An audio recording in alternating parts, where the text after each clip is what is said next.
हर पल हमारे शरीर के अंदर और हमारे चारों ओर एक जंग छिड़ी हुई है। एक ऐसी जंग जिसे हम देख तो नहीं सकते पर महसूस जरूर करते हैं। ये हमारे स्वास्थ्य की लड़ाई है और इसके दुश्मन बहुत ही छोटे मतलब सूक्ष्म हैं। तो चलिए आज इसी अदृश्य दुनिया की गहराई में उतरते हैं और देखते हैं कि आखिर चल क्या रहा है।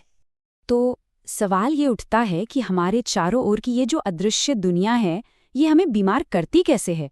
मतलब कौन सी ताकतें हैं ये जो हवा में, पानी में, हर जगह मौजूद हैं और बस मौके की तलाश में हैं कि कब हमारे शरीर को अपना घर बना लें? चलिए, इसी का पता लगाते हैं।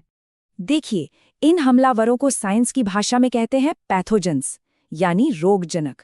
ये वो छोटे छोटे जीव हैं जो बीमारियां पैदा करने की ताकत रखते हैं। तो आज हम इन्हीं मुख्य दोषियों से मिलेंगे और समझेंगे कि ये किस किस तरह के खतरे पैदा करते हैं। तो हमारे लिस्ट में सबसे पहले हैं विषाणु, जिन्हें हम आमतौर पर वायरस कहते हैं। ये साइज में तो सबसे छोटे होते हैं, लेकिन सबसे कुख्यात हमलावरों में से एक हैं। ये इतने छोटे हैं, इतने ज्यादा छोटे कि इन्हें देखने के लिए एक बहुत ही पावरफुल माइक्रोस्कोप चाहिए। अब ये देखिए, ये लिस्ट सीधे हमारे सोर्स डॉक्यूमेंट से है और ये दिखाती है कि कितने अलग अलग तरह की बीमारियां सिर्फ और सिर्फ वायरस की वजह से होती हैं। और इसकी रेंज देखिए, मतलब एक आम सर्दी जुकाम से लेकर कई बहुत ही गंभीर बीमारियों तक सब इसमें शामिल हैं। और इनमें से कई नाम तो हम सबने सुने ही हैं, है ना? इन्फ्लुएंजा, जिसे हम फ्लू कहते हैं, पोलियो, एड्स और हाल के सालों में सार्स। ये सब बीमारियां इन्हीं वायरस की देन है। ये करते क्या है? ये हमारे शरीर की कोशिकाओं पर मतलब सेल्स पर हमला करते हैं और उन्हें हाईजैक करके अपनी कॉपी बनाने वाली फैक्ट्री में बदल देते हैं। कितना चालाक तरीका है, सोचिए। चलिए अब हमारे अगले हमलावर से मिलते हैं। ये हैं जीवाणु यानी बैक्टीरिया। अब देखिए, वायरस के उलट ये असल में जीवित जीव होते हैं, पर खतरनाक ये भी उतने ही हो सकते हैं। सोर्स से मिली ये टेबल हमें बैक्टीरिया से होने वाली कुछ आम बीमारियों के बारे में बताती है। ये छोटे छोटे जीव हमारे शरीर में घुसकर बहुत तेजी से अपनी संख्या बढ़ा सकते हैं और ऐसे जहरीले पदार्थ छोड़ते हैं जो हमें बीमार कर देते हैं। बहुत सी जानी मानी बीमारियां असल में बैक्टीरिया की वजह से ही होती हैं, जैसे कि टीबी जो सीधे फेफड़ों पर असर डालता है, या फिर टाइफाइड और हैजा जो अक्सर खराब खाने या पानी से फैलते हैं, और निमोनिया को तो भूल ही नहीं सकते। ये सब बैक्टीरियल इन्फेक्शन के बहुत ही कह सकते हैं कि पावरफुल उदाहरण हैं। लेकिन रुकिए, कहानी यहीं खत्म नहीं होती। हमलावर सिर्फ वायरस और बैक्टीरिया ही नहीं हैं। इनके अलावा भी कई दूसरे तरह के सूक्ष्म जीव हैं जो हमारे स्वास्थ्य के लिए खतरा बन सकते हैं। तो चलिए उनके बारे में भी जानते हैं। यहाँ देखिए कितनी वैरायटी है इनमें। एक तरफ है प्रोटोजोआ से होने वाली बीमारियां। ये एक सेल वाले मतलब एकल कोशिका वाले जीव हैं। और दूसरी तरफ है कवक यानी फंगस से होने वाली बीमारियां। ये कुछ कुछ पौधों जैसे जीव होते हैं जो हमारे शरीर के ऊपर या अंदर भी रह सकते हैं।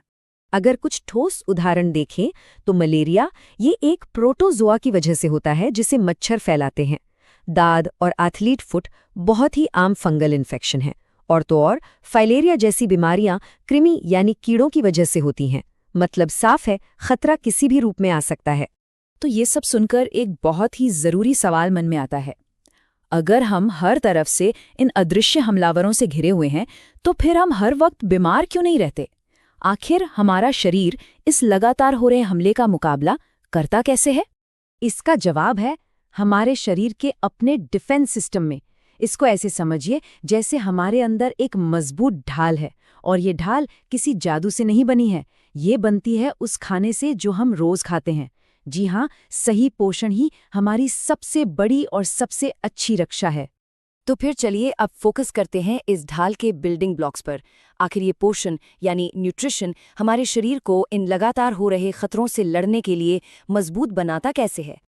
हमारे सोर्स डॉक्यूमेंट का ये बड़ा सा चार्ट विटामिन्स की लिस्ट दिखाता है।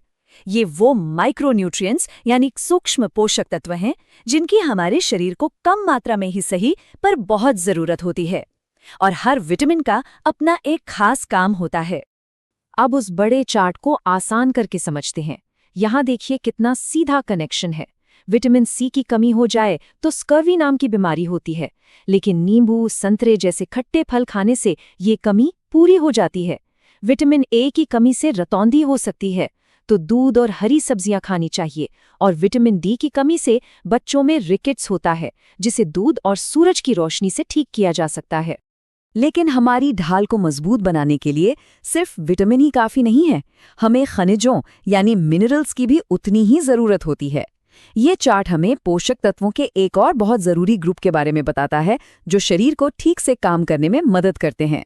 और चलिए इसे भी आसान भाषा में समझते हैं। शरीर में आयरन कम हो जाए तो अनीमिया यानी खून की कमी हो जाती है, जिसे हरी सब्जियों और मीट से पूरा कर सकते हैं। कैल्शियम तो हम सब जानते हैं मजबूत हड्डियों और दांतों के लिए कितना जरूरी है, जो दूध पनीर से मिलता है। और आयोडीन की कमी से घेंगा रोग हो सकता है, जिससे बचने का सबसे आसान तरीका है आयोडीन वाला नमक इस्तेमाल करना। तो हमने हमलावरों को देख लिया, वायरस, बैक्टीरिया और भी कई। और हमने अपने बचाव को भी समझ लिया, वो मजबूत ढाल जो सही पोषण से बनती है। तो अब इन सारी बातों को एक साथ जोड़कर देखते हैं। तो सार क्या है? सीधी सी बात है, हमारा स्वास्थ्य असल में इन अदृश्य पैथोजेंस के खिलाफ एक लड़ाई है। ये हमलावरी है जो हमें तरह तरह की बीमारियां देते हैं, और इनसे लड़ने के लिए हमारे शरीर का सबसे अच्छा हथियार है वो ढाल, जो सही खाने पीने से बनती है। विटामिन और मिनरल्स इसी ढाल के सबसे जरूरी हिस्से हैं। मतलब अपने दुश्मन को पहचानिए और अपने बचाव को मजबूत कीजिए। और आखिर में बस यही एक सवाल छोड़कर जा रहा हूं। अब जब इन हमलावरों और हमारी ढाल के बारे में इतनी जानकारी मिल गई है, तो सवाल ये है कि इस ढाल को मजबूत करने के लिए हम क्या कदम उठाएंगे? क्योंकि बात सिर्फ जानने की नहीं है, बात है उस जानकारी को अमल में लाने की।